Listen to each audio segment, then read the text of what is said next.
कैसे credit card की right of होने के बाद रिकवरी बंद हो जाती है। साथियों, आपके पास पैसे हैं तो इनके पैसे दे दें और मरे सांप को अपने गले से निकालें। नहीं पैसे हैं तो राहु केतु ग्रह तो क्या करेगा, दुनिया का कोई ग्रह धरती पे आके आपका कुछ नहीं बिगाड़ सकता। और ये चवन्नी छाप तो सौदा ही कुछ नहीं है, इनका यमराज से बैठे ही अमरदीप का ध्यान। इनको तो हरिद्वार तक छोड़ के ही आऊँगा टाइगरों को।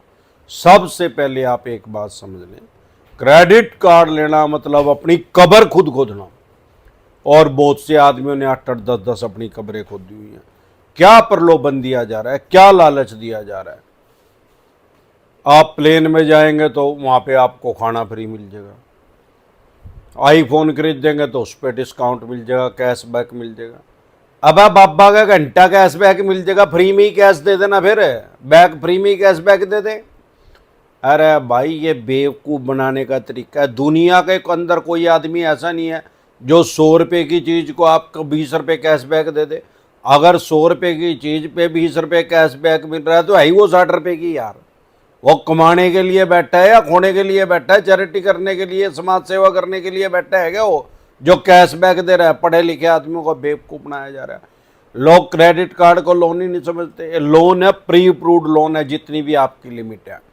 और सबसे खतरनाक लोन यही है, मीडियम फैमिली का बीपीएल की श्रेणी में जाने का सबसे बड़ा कारण, मध्यम वर्गीय परिवार का जो इकोनॉमिक सेक्शन नीचे है, इकोनॉमिक वीकर सेक्शन है, आर्थिक रूप से जो गरीब है, उसमें जाने का सबसे बड़ा कारण क्रेडिट कार्ड ही है। क्रेडिट कार्ड लेना मतलब अपनी कब्र खुद खोदना, इसीलिए बताता हूँ। अब कोई भी NBFC company, non banking finance company तो हमारे देश में क्रेडिट कार्ड दे ही नहीं रही। क्रेडिट कार्ड दे कौन रहे हैं? अरे सारे बैंक दे रहे हैं, ऐसा कोई बैंक नहीं है, नेशनलाइज प्राइवेट कोई भी ऐसा बैंक नहीं है जो क्रेडिट कार्ड नहीं दे रहा। क्रेडिट कार्ड में दुनिया में सबसे ज़्यादा ब्याज क्रेडिट कार्ड के ऊपर लगता है, जिसको ये फ्री कहते हैं। कोई भी चीज़ फ्री नहीं मिलती दुनिया के किसी भी कोने में। अगर कोई आपको कह रहा है ये चीज़ फ्री है तो आपको ट्रैप में फंसाने की कोशिश कर रहा है, जाल में फंसाने की कोशिश कर रहा है। दुनिया के किसी भी कोने में कोई सामान फ्री नहीं मिलता। अगर कोई सामान फ्री मिलता है तो ये समझ लो कि वो जाल फेंक रहा है और उसमें आपको फंसाने की कोशिश कर रहा है। दुनिया में कोई भी चीज़ लेने के लिए या तो कुछ फाइनेंशियल पे करना पड़ता है या कुछ फिजिकल पे करना पड़ता है, शारीरिक रूप से कुछ कार्य करना पड़ता है। ऐसा कोई तरीका तीसरा नहीं है कि आपको फ्री में ही कोई सामान मिल रहा है। अब क्रेडिट कार्ड में होता क्या है, वैसे तो सबसे नंगड़ करने का, लेकिन बिगड़ता भी इसमें कुछ नहीं। ज़्यादातर आप देखेंगे चवन्नी छाप उठाई गई, इसमें ही ज़्यादा प्रेशर डालते हैं, क्योंकि इनकी इसमें 35% तक कमीशन होती है। बैंकिंग की भाषा में इंसेंटिव बोलते हैं। और 9 महीने के बाद ये राइट ऑफ, ज़्यादातर 99% चांस है कि राइट ऑफ कर देते हैं। राइट ऑफ का मतलब है बैंक ने अपने लेजर में से, अकाउंट में से, बही खाते में से उसको हटा दिया। बैंकिंग की भाषा में उसको बट्टा खाता बोलते हैं और अमरदीप कादियान की भाषा में भंग के बाड़े में बोलते हैं। भाई अपनी पैसे मिलेंगे। क्यों राइट ऑफ करता है बैंक? अरे भाई, किसी भी तरह के लोन को एनपीए में डालने के लिए 3 महीने अगर पैसा आपने पे नहीं किया, किसी भी तरह का लोन है, ये भी लोन ही है, इसका अगर मिनिमम नहीं दिया आपने, जो मिनिमम कहते हैं, जो इंटरेस्ट होता है, ब्याज होता है, अगर 3 महीने नहीं दिया तो एनपीए में चला जाएगा, नॉन परफॉर्मिंग एसेट में। अब नॉन परफॉर्मिंग एसेट में एनपीए में डालने या ना डालें, इनके राइट्स हैं, इनके अधिकार हैं, क्योंकि पैसा इनका है। ज्यादातर ये क्रेडिट कार्ड के लोन को एनपीए में नहीं डालते। क्या कारण है भाई? एनपीए का रेशो बढ़ेगा तो ये खुद से ही नंगट हो जाएंगे। हर बैंक, एनबीएफसी कंपनी जो है शेयर बाजार में लिस्टेड है। इनका 100 रुपये का शेयर 2 रुपये का नहीं बिकेगा, और जो शेयर है वो मुस्सा बन जाएगा, चूहा बन जाएगा, लोयन जो है रैट बन जाएगा इनका यार। इसलिए हर लोन को एनपीए में डालते ही नहीं। क्यों नहीं डालते? अगर एनपीए का रेशो बढ़ेगा, आजकल सब कुछ ऑनलाइन है, तो लोग इनके पास आरडी नहीं करवाएंगे, एफडी नहीं करवाएंगे, सेविंग अकाउंट नहीं खुलवाएंगे, करंट अकाउंट नहीं खुलवाएंगे। खुलवा रखे होंगे तो पैसे निकाल लेंगे, क्योंकि आरबीआई की गाइडलाइंस के अनुसार, भगवान ना करे जिस बैंक में आपका पैसा और वो डूब गया, तो आपको सिर्फ और सिर्फ 5 लाख रुपए मिलेंगे कंपनसेशन के, मुआवजे के। फॉर एग्जाम्पल, आपके 5 करोड़ रुपए पड़े हैं बैंक में, 4,95,00,000 रुपए गए बंकेवाड़े में। अगर 25,000 रुपए पड़े हैं उसी बैंक में तो 25,000 मिलेंगे। सामान्य बोलचाल की भाषा में 5 लाख तक का जितना अमाउंट आपका पड़ा होगा, चाहे वो saving account, current account, saving, FD में, आरडी में, वो मिलेगा। सिर्फ 5 लाख से 1 रुपया भी ऊपर होगा या जितने भी करोड़ ऊपर होंगे सारे गए बंकेवाड़े में, 1 रुपया नहीं मिलेगा।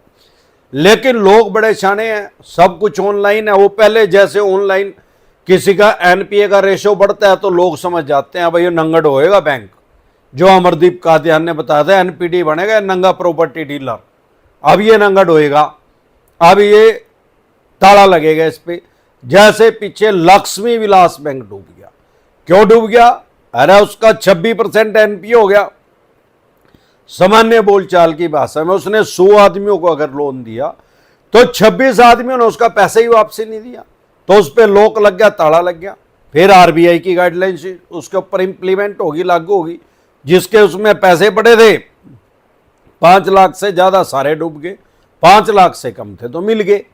तो जैसे ही एनपीए का रेशो बढ़ता है, एक दिन में तो 26% होगा नहीं, जैसे जैसे एनपीए का रेशो बढ़ता है लोग उसमें अपना पैसा निकालने शुरू कर देते हैं।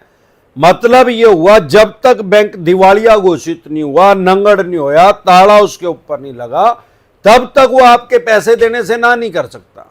आपके 5 करोड़ पड़े हैं, उसका एनपीए का रेशो बढ़ा हुआ है तो भी 5 करोड़ ही देने पड़ेंगे, 5 रुपए कम नहीं दे सकता वो। जब तक वो खुला हुआ है, जब तक वो दिवालिया घोषित नहीं हुआ, जब तक उस पर लॉक नहीं लगा।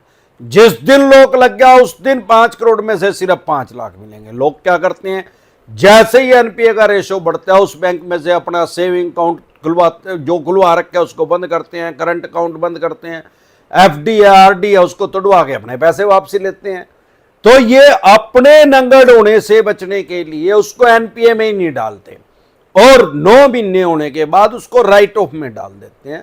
यही कारण है कि लोग सोचते हैं कि यार रिकवरी बंद होगी। अरे रिकवरी कभी नहीं बंद होती, बाद में उसको ये छोटे बैंक एनबीएफसी कंपनी को भेज देते हैं 4-5% में।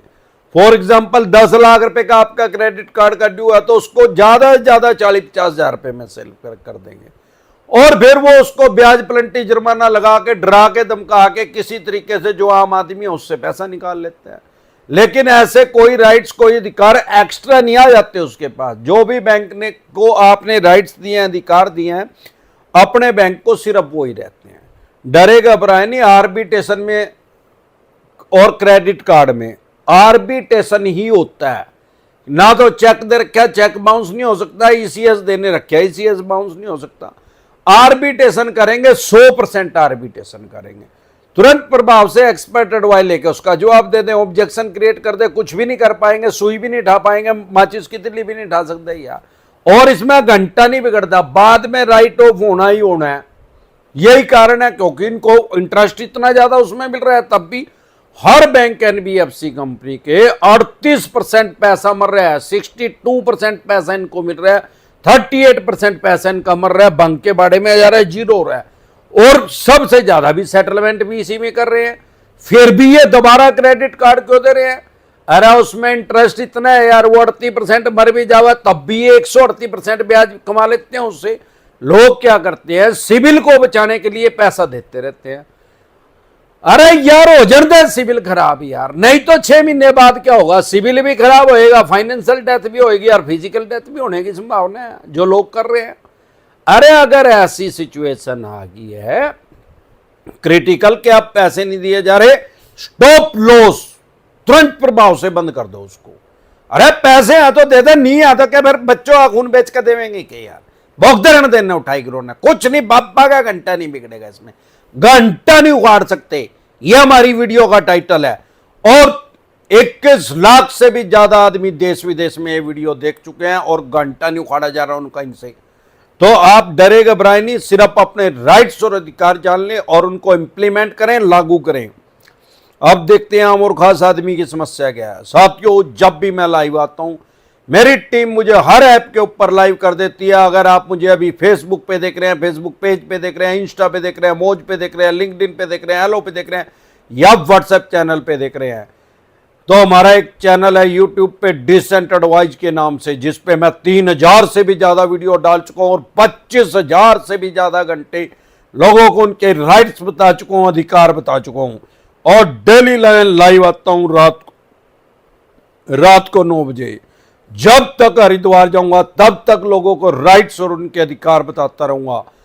अब हमारे देश में आईपीसी और सीआरपीसी जो ब्रिटिश काल में कानून बना था वो बंद हो गया है।